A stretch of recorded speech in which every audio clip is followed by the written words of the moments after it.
Mais um brinquedo colecionável sensacional. Olha só que gracinha de brinquedo. Você conhece ela?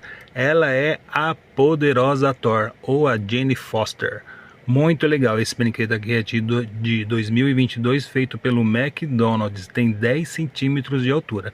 Esse botãozinho aqui, ó, faz ela girar o martelo. Quer ver que legal? Faz assim, ó. Ela balança o martelo como no filme.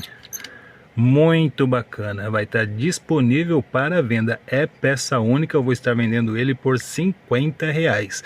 E se você tiver interesse, me chama nesse telefone que vai estar aparecendo aí, ó. E você que está vendo o vídeo, gostou do vídeo?